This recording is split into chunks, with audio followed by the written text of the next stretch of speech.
हे बच्चा, good morning. कैसे हो आप लोग? आई होप आपकी पढ़ाई अच्छी चल रही होगी। हम लोग इकोनॉमिक्स को डिस्कस कर रहे थे, काफी बातें हम लोगों ने डिस्कस कर रखा है। That is the sectors of Indian economy, sectors of the Indian economy. और अब तक जो हम लोगों ने डिस्कस किया वो था प्राइमरी सेक्टर, सेकेंडरी सेक्टर और टर्सरी सेक्टर। सी, अगर हम लोग एक बार पूरे वर्क कंडीशन को समझें एक सिंपल वे से, तो देयर इज अ वर्क। आप कोई भी एक वर्क को पिक करोगे तो उसमें कुछ काम होता होगा, है ना। इस काम को कोई कराने वाला होगा, मींस इसका कोई ओनर होगा,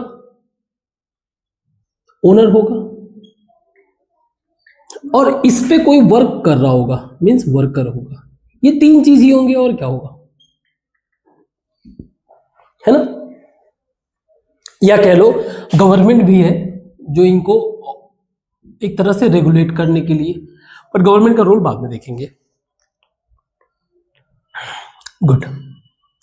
अभी तक जो हम लोगों ने प्राइमरी सेक्टर, टर्सरी सेक्टर और सेकेंडरी सेक्टर को देखा था, वो on the basis of sector जो है डिवाइड हुआ था। Sectors on the basis of nature of work था, नेचर ऑफ वर्क, कि मतलब काम किस तरह का है, और इसके बेसिस पे हमने सेक्टर्स को डिवाइड कर दिया। सेक्टर्स का मतलब वही ग्रुप ऑफ एक्टिविटीज। क्या था?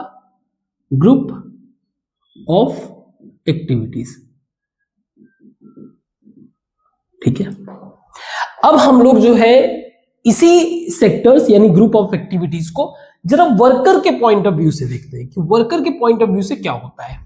तो sectors of the Indian economy as per working condition. Working condition के बेसिस पे आप ग्रुप ऑफ एक्टिविटीज को कैसे डिवाइड कर सकते हो। तो इसके लिए एक एग्जांपल पिक करते हैं। ठीक है, एग्जांपल लेते हैं। एग्जांपल में एक है कांता, कांता के लाइफ की स्टोरीज को समझते हैं, और एक है कमाला। तो कमाला बेसिकली एक लेबर है, ठीक है, एक लेबर है, और कांता अपना कहीं पे काम करती है। तो इसी को समझना है।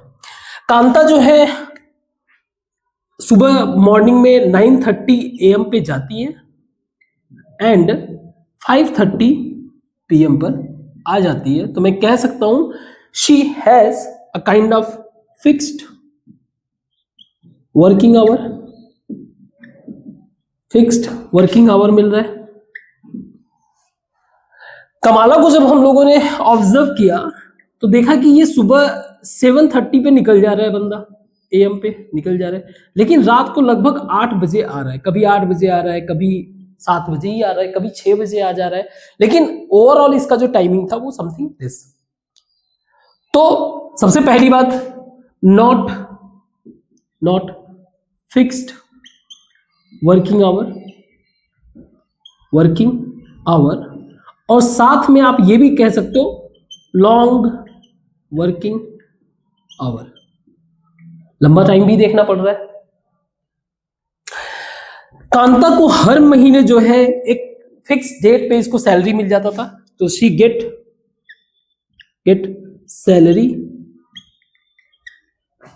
Every month. बट कमाला का ऐसा बात नहीं था, ये इसको सैलरी मिलता था डेली बेसिस पे, डेली बेस्ड सैलरी। अब डेली बेस था तो कभी ज्यादा कभी कम, यानी कि जो कि कह सकते हो नॉट फिक्स्ड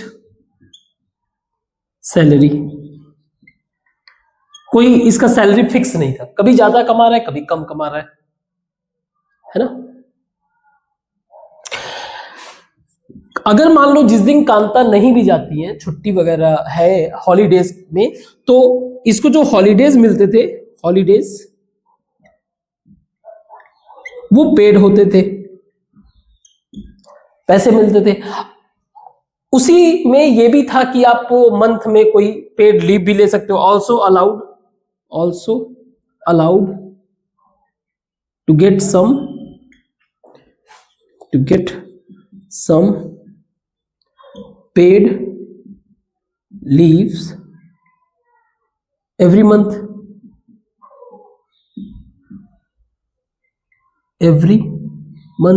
हर मंथ इसको कुछ पेड लीव भी मिलता था, but no such benefit means no paid leave. मतलब आज अगर आप काम पे नहीं आए तो बेटा तुम गए, तुम्हारे सैलरी वैलरी नहीं मिलने का, ठीक है। जब ये गई थी जॉब लेने के लिए तो इसके ऑर्गेनाइजेशन ने प्रॉपर अपॉइंटमेंट लेटर दिया था। सो ड्यूरिंग जॉब, नहीं ये कह सकते हो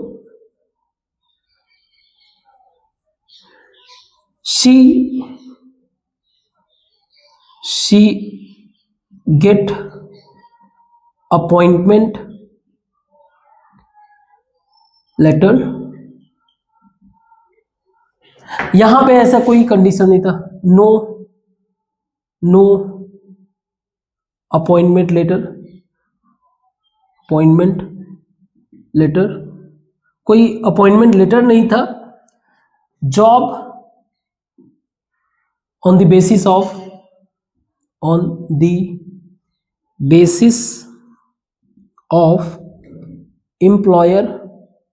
एम्प्लॉयर्स विल, एम्प्लॉयर की इच्छा था, उसकी जरूरत थी, उसने काम दिया, कोई अपॉइंटमेंट लेटर नहीं था। इस अपॉइंटमेंट लेटर में कई सारे बेनिफिट्स थे। बेनिफिट्स लाइक मेडिकल बेनिफिट्स, कि अगर कोई प्रॉब्लम हो गया तो मेडिकल इंश्योरेंस ले सकती है, मेडिकल हो गया। सेफ वर्किंग एनवायरनमेंट, जैसे कि क्लीन वाटर वगैरह, ये सारी चीजें, क्लीन वाटर है ना, हेल्दी एनवायरनमेंट, ये सारी चीजों का भी प्रोविजन था। इसमें ऐसा कोई एम्प्लॉयर के ऊपर बाउंडेशन नहीं था। Employer had no such interest to provide, इस तरह का कोई बेनिफिट प्रोवाइड करने का इनका कोई मूड नहीं था, ठीक है। इनको कुछ इंटरेस्ट था नहीं एम्प्लॉयर को, यहां पे था। और उसका रीजन क्या था कि जो यहां के ऑर्गेनाइजेशंस हैं, ये गवर्नमेंट के अंडर क्या होते हैं, रजिस्टर्ड। सो दीज ऑर्गेनाइजेशंस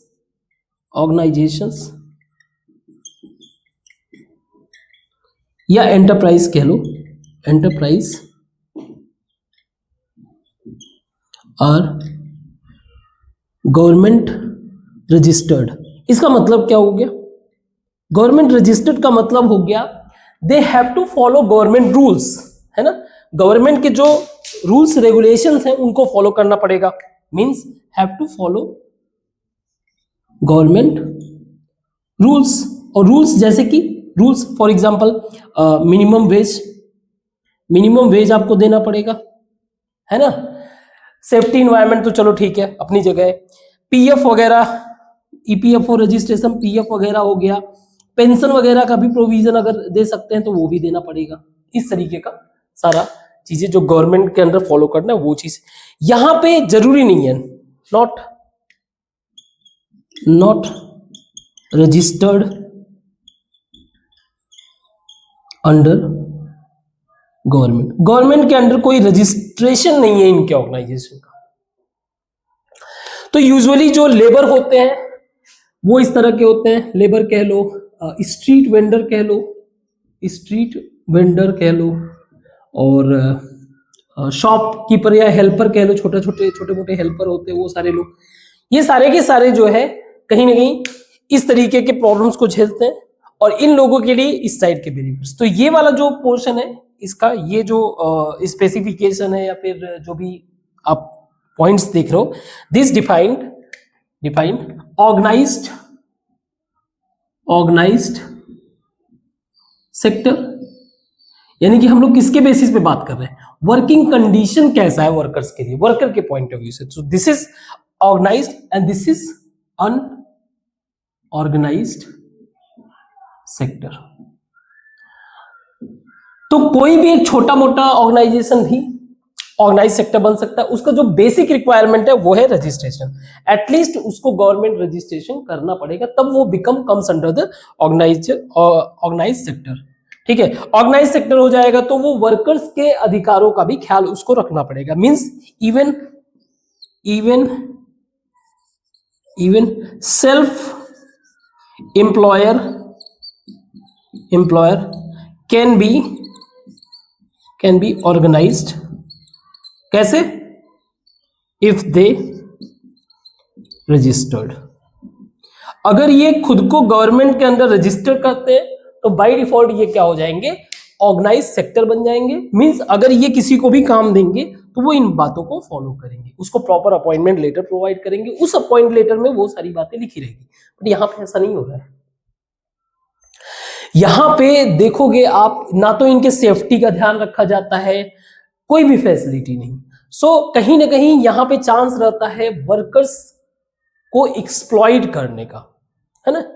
तो अब कह सकते हो कि वर्कर के राइट को कैसे सेव किया जा सकता है ना। वर्कर के राइट्स को, वर्कर्स इसी साइड में चाहिए, वर्कर्स राइट इधर ऑलरेडी सेव्ड है, लगभग इधर सेव्ड है, इधर वाला चाहिए, इधर सेव्ड कैसे किया जा सकता है उसके बारे में डिस्कस करते हैं। इसको मिटाते हैं।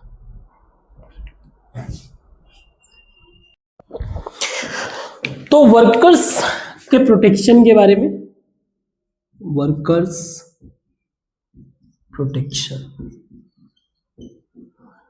सी हमें लगता है कि मेजर प्रॉब्लम जो है अनऑर्गेनाइज सेक्टर में ही वर्कर्स प्रॉब्लम झेल रहे हैं, बट ऐसा नहीं है। ऑर्गेनाइज सेक्टर में क्या प्रॉब्लम है उसको समझ लो पहले, फिर अनऑर्गेनाइज वाले तो आ ही जाएंगे। ऑर्गेनाइज सेक्टर में एक तो सबसे बड़ी प्रॉब्लम है इसका स्लो ग्रोथ, बहुत ही ग्रोथ इसका बहुत ही स्लो है, स्लो ग्रोथ। उसका भी रीजन समझ में आ जाएगा। अब इस स्लो ग्रोथ के कारण इस साइड में जॉब क्रिएशन ही कम होता है, जॉब क्रिएशन लो है। तो बाय डिफॉल्ट आप कह सकते हो कि लोगों को अनऑर्गेनाइज सेक्टर में ही वर्क करना पड़ेगा। बट उससे बड़ी प्रॉब्लम क्या है, जो अनऑर्गेनाइज सेक्टर में जो ऑर्गेनाइज सेक्टर है, जिन्होंने अपने एंटरप्राइज को रजिस्टर कर रखा है, ये करते क्या है, they try to avoid tax, क्योंकि इनको लगता है बड़ा टैक्स जा रहा है, उसको बचाते हैं। दूसरा, जो लॉज हैं, रूल्स, उनको अवॉइड करते हैं। जो भी रूल्स है गवर्नमेंट के द्वारा बनाए गए, लेबर लॉज है, उनको अवॉइड करते हैं।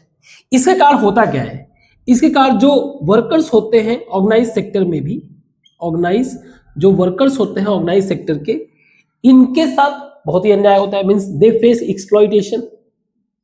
अब एक्सप्लॉइटेशन कैसा, exploitation in the form of low wage, means government से छुप के अपना पैसा बचाने के लिए कम सैलरी देना, लो वेज, है ना। कोई जॉब सिक्योरिटी ना देना, नो जॉब सिक्योरिटी,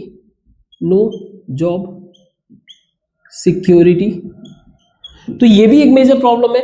तो कहीं ना कहीं ऑर्गेनाइज सेक्टर भी started to behave like unorganise sector. तो इन सब के कारण ऑर्गेनाइज सेक्टर ऑल्सो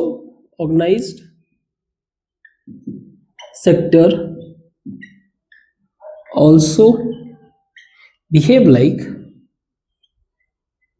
like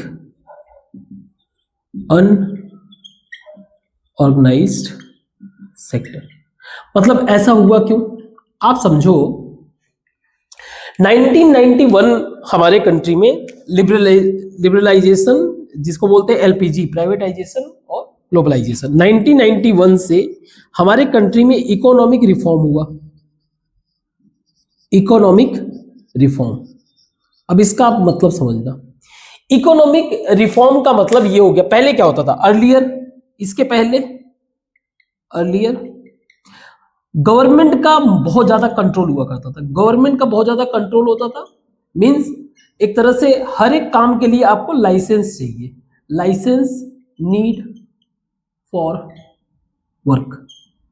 कोई भी एंटरप्राइज ओपन हो रहा है उसको लाइसेंस चाहिए, उसको वर्क करना पड़ेगा। मींस जितने भी आप एम्प्लॉयर वगैरह एम्प्लॉय वगैरह आप अपॉइंट कर रहे हो, उन सब के बारे में डिटेल, मींस आप कितना प्रोड्यूस करते हो, सारा कुछ। तो एक तरह से गवर्नमेंट का कंट्रोल ज्यादा था और उस टाइम पे जॉब भी लिमिटेड था। इसके बाद क्या हुआ, रिफॉर्म के बाद क्या हुआ, गवर्नमेंट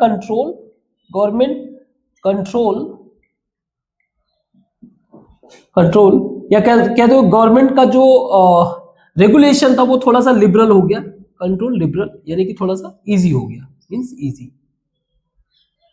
इजी होने के कारण हुआ क्या, जो enterprises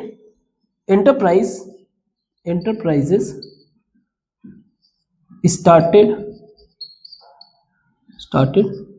to cutting their cost cutting करने लगे, ज्यादा से ज्यादा प्रोड्यूस का मतलब अब सारा का सारा मोटिव तो इनका प्रॉफिट है, तो ये कॉस्ट कटिंग करने लगे। कैसे कॉस्ट कैसे कट करेंगे, जैसे कम लोगों को अपॉइंट करना, मींस जो ऑर्गेनाइज सेक्टर में वर्क भी कर रहे थे उनको हटा रहे थे, है ना। So appoint less people. अब इसके कारण जो है भाई सबको जॉब तो चाहिए ही, तो वर्कर्स, इसके कारण workers ready to work at low wage. तो ये प्रॉब्लम देखने को मिल रहा था, अब गवर्नमेंट करे तो करे क्या, गवर्नमेंट ये एक तरह से क्या हुआ, ये एक तरह से जो अनऑर्गेनाइज सेक्टर में वो तो प्रॉब्लम झेल ही रहे हैं और ये भी झेल रहे हैं। तो गवर्नमेंट जो है डायरेक्ट इंटरवेंशन करने के बजाय वो थोड़ा सा कह सकते हो पॉजिटिव अपना प्रेजेंस शो कर रहा था, ताकि लोगों को यानी कि जो एंटरप्राइज है उनको रूल फॉलो करना पड़े। तो अब अपना प्रेजेंस कैसे अपना जो है प्रेजेंस शो कर रहे हैं उसको समझते हैं। ठीक है, तो ये तो मेजर समझ लिया कि जो अनऑर्गेनाइज सेक्टर का जो प्रॉब्लम है वो ऑर्गेनाइज सेक्टर में भी देखने को मिला, स्पेशली 1991 के बाद। 1991 से पहले जो है लाइसेंस मेथड चलता था, आपको जो भी काम करना है सारा का सारा कंट्रोल बाय द गवर्नमेंट, कितना प्रोड्यूस करना है, ये सारी चीजें, जिसके कारण कहीं ना कहीं गवर्नमेंट का इंटरवेंशन बहुत ज्यादा था। अभी गवर्नमेंट जो है इंटरवेंशन कम कर दिया है, लिबरल हो गया है, जिसके कारण जो एंटरप्राइज है वो अपना खुल के प्रॉफिट वगैरह अर्न कर रहे हैं, कहीं ना कहीं ये लॉ को अवॉइड कर रहे हैं, टैक्स को अवॉइड कर रहे हैं। अब इनको जो है इनको एक तरह से ऑर्गेनाइज्ड बिहेवियर कराने के लिए, यही सेम चीज उसमें भी रहेगा, अनऑर्गेनाइज के लिए भी इनको इस तरह से बिहेवियर कराने के लिए गवर्नमेंट कैसे अपने प्रेजेंस को शो करता है उसको समझते हैं। तो गवर्नमेंट किस चीज पे फोकस कर रहा है कि कैसे ऑर्गेनाइज सेक्टर में जॉब क्रिएट हो, यानी कि जॉब क्रिएशन ज्यादा से ज्यादा हो, और दूसरा जो वर्कर्स है, वर्कर्स के राइट्स को कैसे प्रोटेक्ट किया जाए, वर्कर्स राइट्स प्रोटेक्शन, उनके अधिकारों को कैसे प्रोटेक्ट किया जाए। ठीक है, तो पहले हम लोग चलते हैं रूरल एरियाज में। रूरल एरियाज की बात करें,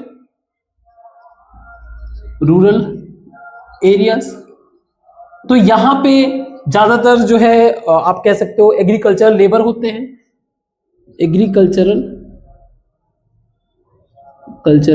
लेबर होते हैं, है ना। कुछ स्मॉल एंड मार्जिनल फार्मर्स होते हैं, स्मॉल एंड मार्जिनल फार्मर्स होते हैं, छोटे मोटे, है ना। कुछ आर्टिसंस होते हैं एक्सेट्रा। और इवन अगर हम लोग ऑब्जर्व करें तो मोर देन 80% जो फार्मर्स हैं हमारे कंट्री में वो स्मॉल ही है, स्मॉल एंड मार्जिनल का मतलब जिनका लैंड होल्डिंग बहुत कम है। अगर ये प्रॉपर वे से काम करने लगे तो ऑटोमेटिकली ही जो है क्या होने लगेगा, लेबर जो भी मान लीजिए किसी को काम भी देते हैं वो भी एक तरह से ऑर्गेनाइज तरीके से बिहेव करने लगेगा। तो उसके लिए गवर्नमेंट क्या कर रही है, गवर्नमेंट पॉजिटिव इंटरवेंशन कैसे होता है आप देखो। गवर्नमेंट प्रोवाइड्स सपोर्ट, अब ये सपोर्ट कैसा है भाई, कोई भी फार्मर है ना, इनको क्या चाहिए, इनको चाहिए जो है, जब इनको इनकी फार्मिंग एक्टिविटी ये कर रहे हैं तो इनको सस्ता सस्ता क्या मिल जाए, लोन मिल जाए। तो गवर्नमेंट कर क्या रही है, ensure provide support like cheap credit facility. आप ध्यान से समझना, चीप क्रेडिट फैसिलिटी किसको देंगे, किसको भाई, जो रजिस्टर्ड होगा, है ना, रजिस्टर्ड करवा ले, ठीक है। या फिर अगर आप मान लो रजिस्टर्ड ना भी हो तो एटलीस्ट जो आप वर्कर्स को जॉब दे रहे हो, लेबर को दे रहे हो, उनके अधिकारों का ध्यान रखो, उन्हीं को देंगे हम। बट ये जब करेंगे तो बैंक वगैरह बनवाना पड़ेगा वहां पे, बैंक जब करेंगे तो ऑटोमेटिकली जॉब क्रिएट होगा, पहला चीज। इस तरह से मतलब सबको नहीं देंगे, चीप चाहिए। वैसे आप जाओगे तो मनी लेंडर के पास आपको 10% 12% पे मिल रहा है, यहां आपको बैंक के थ्रू आप आ रहे हो तो एकदम 3 से 4%। दूसरी बात, easy fertiliser available, fertiliser easy और चीप अवेलेबिलिटी। अगेन गवर्नमेंट बोलेगी ना कि ठीक है तुमको चाहिए अगर सस्ते में तो तुम अपने आप को रजिस्टर कराओ। वैसे तो इतना ज्यादा इधर इधर वाले में इतना ज्यादा स्ट्रिक्ट रूल नहीं है, बट आप सोचो कि इस तरीके से इंटरवीन करके कहीं ना कहीं इनके अधिकारों को रक्षा करवा रहा है कि आपको सस्ते में चाहिए तो आप ये नियम फॉलो करो। Storage facility, storage facility, storage facility, यहां पे भी जॉब क्रिएट होगा। नेक्स्ट आप कह सकते हो इनके जो भी ये सामान बना रहे हैं, जैसे कोई आर्टिसंस अपने प्रोडक्ट को बना रहे हैं, उसको मार्केटिंग फैसिलिटी प्रोवाइड करना। मार्केटिंग फैसिलिटी कहने का मतलब क्या है, सी गवर्नमेंट जो है, गवर्नमेंट के रेडियोज वगैरह हैं, टीवी चैनल्स हैं जो गवर्नमेंट ओन चलते हैं, अगर ये लोग फॉलो करें सिंपल तो इनको इजी वे से फ्री में मार्केटिंग प्रोवाइड कर। मार्केटिंग का मतलब क्या, मार्केट एक्सेस मिल जाएगा। तो इस तरह से पॉजिटिव इंटरवेंशन। ऐसे ही सिटी एरियाज में, सिटी एरियाज में यानी अर्बन एरियाज में, अर्बन एरियाज में जो स्मॉल स्केल इंडस्ट्रीज होते हैं, स्मॉल स्केल इंडस्ट्रीज होते हैं, स्मॉल स्केल इंडस्ट्रीज होते हैं, कंस्ट्रक्शन एक्टिविटी होता है तो कंस्ट्रक्शन में करने वाले वर्कर्स, कंस्ट्रक्शन एक्टिविटी, है ना। नेक्स्ट आप कह सकते हो स्ट्रीट वेंडर्स होते हैं, स्ट्रीट वेंडर्स और एक्सेट्रा। तो इन सब में स्मॉल स्केल इंडस्ट्री में भी जो है एक तरह से डेली वेजेस वगैरह वर्क करते हैं, प्रॉपर रूल्स फॉलो नहीं हो रहे हैं, तो इसमें गवर्नमेंट कैसे सपोर्ट कर रहा है, इसमें भी गवर्नमेंट सपोर्ट देके इनसे एक तरह से जो है एग्री करवा रहा है कि आप ये रूल फॉलो करो तब आपको मिलेगा। वही चीप क्रेडिट, सस्ते में, क्योंकि सबको पैसा तो चाहिए, जैसे स्ट्रीट वेंडर है इसको कुछ पैसा चाहिए, भाई सस्ते में तू लोन ले ले चल, चीप क्रेडिट। अब cheap credit again job create होगा। इजी या कह लो चीप रॉ मटेरियल अवेलेबल। जैसे मान लो अगर मान लो कोई कंस्ट्रक्शन एक्टिविटी ही हो रहा है, ठीक है, तो इन्होंने गवर्नमेंट ने क्या किया कि सीमेंट वगैरह वाला ये सस्ता कम पैसे में सब्सिडाइज करके जो है इजी वे से प्रोवाइड करवा दिया, ये हो सकता है ना, चीप रॉ मटेरियल। इसके अलावा जो है आप कह सकते हो मार्केटिंग फैसिलिटी, ये भी। और भी आपके दिमाग में जो भी आए या बुक में जो भी एक्स्ट्रा पॉइंट मिले, तो आप बस ये समझो कि कहीं ना कहीं इन ऑर्गेनाइजेशंस को, छोटे मोटे जो ऑर्गेनाइजेशंस हैं, इनको पुश कर रहा है कि तुमको मैं बेनिफिट दे रहा हूं, बेनिफिट लो, लेकिन उसके बदले में तुम्हें ये चीज करना पड़ेगा, तुम रजिस्टर्ड रहोगे तभी दूंगा, नहीं तो नहीं दूंगा। तो ये जो है वर्कर्स के राइट को प्रोटेक्ट कर रहा है, लेकिन किसके वर्कर्स के, it's a kind of economic rights, economic, these are the economic rights of workers. ये वर्कर्स के इकोनॉमिक राइट को प्रोटेक्ट कर रहा है। लेकिन एक और चीज, मेजर चीज देखने को मिलता है, एक और प्रॉब्लम क्या है, अगर आप देखोगे तो majority of most of the workers जो है, most of the workers belong to SC ST OBC community, ज्यादातर वर्कर जो है इन्हीं, तो ये क्या है, ये sometime they face social discrimination, they also face, और ये लोग क्या फेस करते हैं, they face social discrimination, social भेदभाव फेस करते हैं। तो गवर्नमेंट को ना सिर्फ इकोनॉमिक राइट्स को इंश्योर करना है, they also have to figure out और ensure the social rights too. तो government have to ensure economic as well as social rights of workers. समझ में आया? गवर्नमेंट कैसे इनडायरेक्टली चीजों को करके जो है अपने जो भी उनका एक टारगेट है उस चीज को अचीव किया जा रहा है। Getting my point? गुड, इसको मिटाते हैं और आगे डिस्कस करते हैं। तो हम लोगों ने सेक्टर्स ऑफ इकोनॉमी देखा on the basis of work के बेसिस पे देखा, प्राइमरी, सेकेंडरी और टर्सरी। वर्कर के बेसिस पे देखा, दैट इज ऑर्गेनाइज्ड, अनऑर्गेनाइज्ड। अब जरा ओनर के बेसिस पे भी देखते हैं। ओनर के बेसिस पे देखें तो ओनर के बेसिस पे हम लोग डिवाइड कर सकते हैं sectors of economy, sectors of the Indian economy on the basis of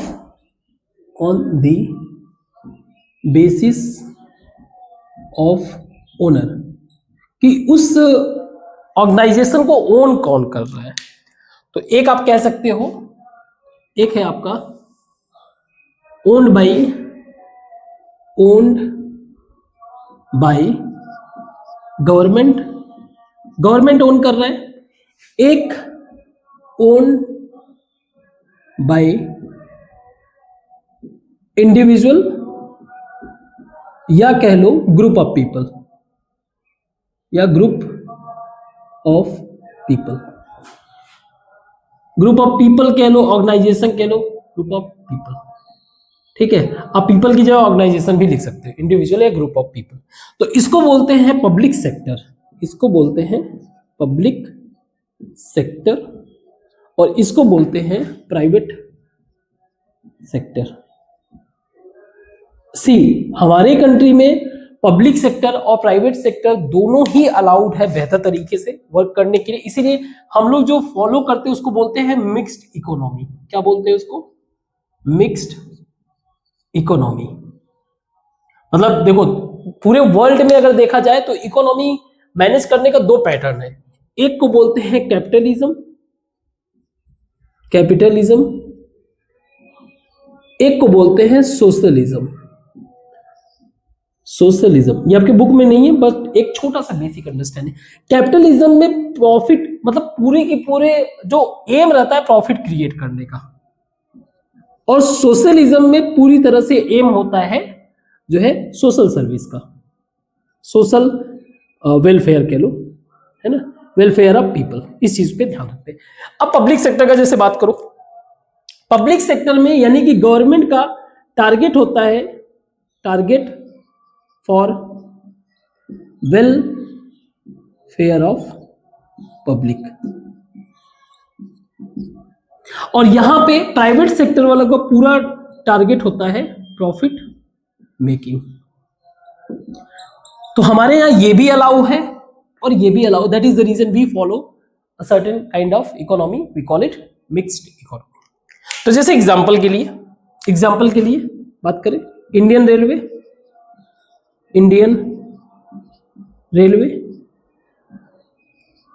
Indian post, और भी जितने भी गवर्नमेंट ऑर्गेनाइजेशन आप देख सकते हो, आप कह सकते हो कि कहीं ना कहीं इनका पब्लिक सर्विस पे ज्यादा ध्यान रहता है। तो फिर ये अर्न कैसे करते हैं? गवर्नमेंट अर्न कैसे करता है? Government earn through,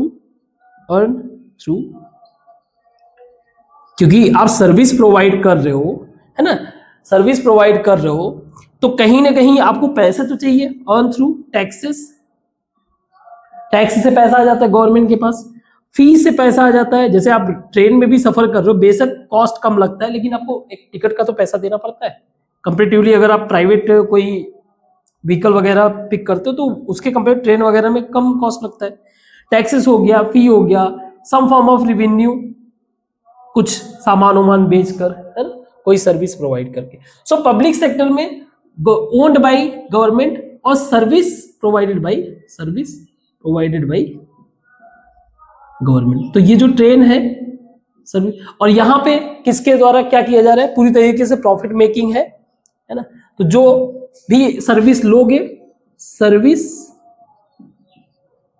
have some cost. जैसे एग्जांपल के लिए, जैसे मान लीजिए टाटा स्टील कह लो, कोई भी, इसके अलावा रिलायंस का कोई एक्सेट्रा, कोई भी आप एक पिक कर लो। अब इसको समझो आप कि इनका तो पूरा का पूरा टारगेट है कि कहीं से प्रॉफिट बने, और इनका पूरा टारगेट है जो है पब्लिक का वेलफेयर हो। तो कई सारे ऐसे वर्क होते हैं, कई सारे ऐसे काम होते हैं जहां पे प्रॉफिट मेक नहीं होता, but it's still they are essential. So there is many services, many services ऐसे हैं जो एसेंशियल हैं, essential but not making huge profit ज्यादा नहीं बना रहे, और साथ में it also requires high investment. जैसे एग्जांपल के लिए मान लो रोड बनाना है या ब्रिज बनाना है, तो प्राइवेट वाले तो इंटरेस्ट नहीं लेंगे नहीं, तो किसके द्वारा किया जाएगा, government. For example construction of road and bridge, या कह लो रेलवे, ये सारी चीजें है ना। स्कूल्स इन पुअर एरियाज, क्योंकि पता है प्राइवेट स्कूल इनको भी खोलना अलाउ है, लेकिन प्राइवेट ऑर्गेनाइजेशन अगर स्कूल खोलेंगे पुअर, यहाँ पे पैसे ही कम मिलेंगे तो इनका इंटरेस्ट ही नहीं होगा, तो ये गवर्नमेंट करेगा। इसके अलावा लोगों को हाउस होल्ड प्रोवाइड करना, हाउस होल्ड टू पुअर,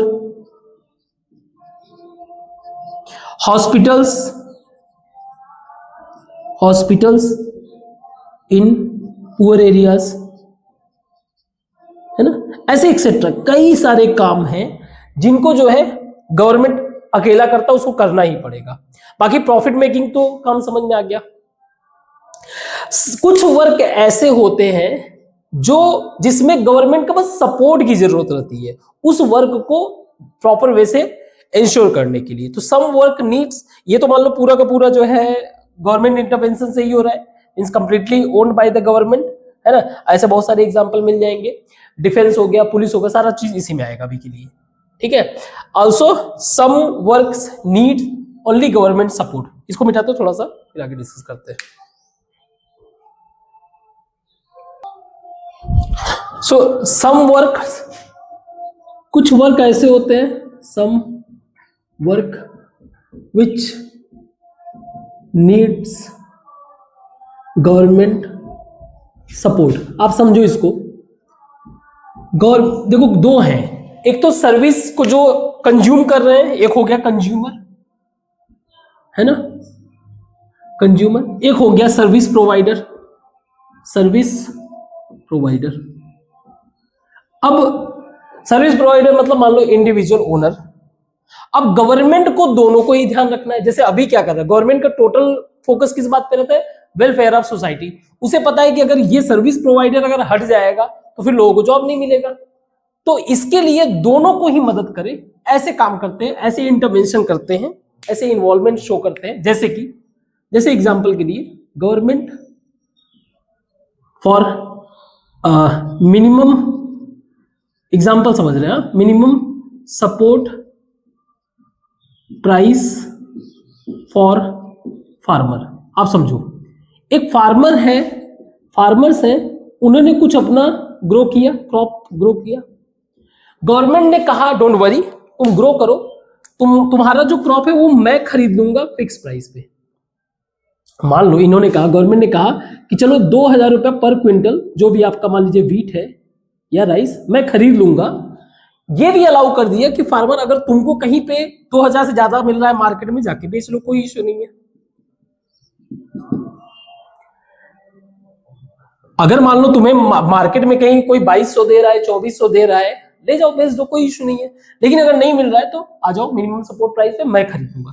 तो गवर्नमेंट, अच्छा इससे क्या हो गया, फार्मर इंश्योर हो गया, इंश्योर हो गया कि भाई मेरा तो अर्निंग फिक्स है, इसका अर्निंग फिक्स हो गया। अब गवर्नमेंट ने खरीद के इसको स्टोर कर लिया, स्टोर करके पीडीएस के थ्रू, पब्लिक डिस्ट्रीब्यूशन के through, that is public distribution के थ्रू, डिस्ट्रीब्यूशन के थ्रू उन्हें पता है कि गवर्नमेंट को पता है कि भाई हमारे यहाँ कंज्यूमर जो थोड़े गरीब है, पब्लिक डिस्ट्रीब्यूशन को कंज्यूमर के पास दे दिया एट लो कॉस्ट। अब देखो कंज्यूमर को भी सर्विस मिल गया, फार्मर को भी पैसे मिल गए, तो दोनों ही खुश है, इनका काम भी हो गया। तो गवर्नमेंट एक तरह से क्या कर रहा है, सपोर्ट कर रहा है। दूसरा एग्जांपल आप लोग, दूसरा एग्जांपल मान लीजिए एक जो है गैस प्रोवाइडर है, गैस प्रोवाइडर, ठीक है, गैस प्रोवाइडर है, और जो गैस सिलेंडर है वो गैस सिलेंडर का प्राइस है कम से कम मान लीजिए 1,000 रुपया, 1,000 रुपया पर सिलेंडर, ठीक है। तो गवर्नमेंट ने कहा ठीक है एक काम करो, कस्टमर को बोला कि एक काम करो आप खरीद लो इसको 1,000 रुपए में, 1,000 रुपए में कोई दिक्कत नहीं, क्योंकि ये बेचारा इससे नीचे बेच ही नहीं सकता। और एक चीज ये भी पता है कि कंज्यूमर जो है वो 1,000 रुपए में नहीं खरीद सकता, हमारा कंज्यूमर गरीब है, इसका अगर ये बिकेगा नहीं तो फिर ये नया सिलेंडर वगैरह बनाएगा नहीं, गैस प्रोवाइड नहीं करेगा, नया नहीं करेगा तो फिर जॉब नहीं क्रिएट होगा। तो गवर्नमेंट ने कहा एक काम करो तुम खरीद लो, कंज्यूमर क्या हुआ, खरीद लिया गैस सिलेंडर 1,000 रुपए में। गवर्नमेंट ने क्या किया, इनके अकाउंट में मान लीजिए 300 रुपया, 300 रुपया, 300 रुपया एज ए सब्सिडी, सब्सिडी दे दिया। तो अब इनको सिलेंडर कितने पड़ रहा है, ₹700, 700 में इनको सिलेंडर मिला, 300 रुपया इनको मिल गया, 1,000 रुपया इस बंदे को मिल गया, मीन्स ये भी खुश और ये भी खुश। तो some of the activity in the form of supporting, for example other भी, मान लो कोई इलेक्ट्रिसिटी प्रोवाइडर है, इलेक्ट्रिसिटी प्रोवाइडर, बहुत ह्यूज कॉस्ट लग रहा है इलेक्ट्रिसिटी प्रोवाइड करने का, और कोई इंडस्ट्री है छोटा सा स्मॉल स्केल इंडस्ट्री, तो गवर्नमेंट ने क्या किया, जो तुम इलेक्ट्रिसिटी देना है ठीक है दे दो, हम क्या कर रहे हैं सब्सिडी प्रोवाइड कर देंगे। तो यहां पे भी जॉब, जो यहां पे लोग जॉब कर रहे हैं उनका भी जॉब इंश्योर है, जो यहां पे जॉब कर रहे हैं उनको भी इंश्योर है, ये भी खुश है। तो इस तरह से गवर्नमेंट जो है इन्वॉल्व होता है। तो कहने का मतलब ये कि जितने भी ऐसे काम होते हैं जिसमें ह्यूज कॉस्ट इन्वॉल्व है, जिसमें रिटर्न जो है बहुत ही लॉन्ग पॉइंट ऑफ व्यू से देखा जाए तो बहुत देर में आएगा, सोशल बेनिफिशियल है, जैसे और भी आप एक्टिविटी कह सकते हो, जैसे कैनाल वगैरह बनाना, इरिगेशन इंफ्रास्ट्रक्चर बनाना, किसी सोशल गरीब वाले रीजन में इंफ्रास्ट्रक्चर क्रिएट करना, अगेन यही कैनाल, इरिगेशन, इन सब चीजों को जो जहां पे गरीब रीजन है, एरियाज बहुत बैकवर्ड रीजन है, उन सब में प्रोवाइड करना, ये गवर्नमेंट के काम है। तो गवर्नमेंट कहीं ना कहीं regional, government also ensure, government also ensure regional, regional backwardness, backward, regional backwardness through development. नहीं, रीजनल बैकवर्डनेस का मतलब ये है कि इसको आगे बढ़ाना, regional ensure regional backwardness through development. नहीं, एक second, government also ensure development, ensure development development in regional backward areas, है ना, थ्रू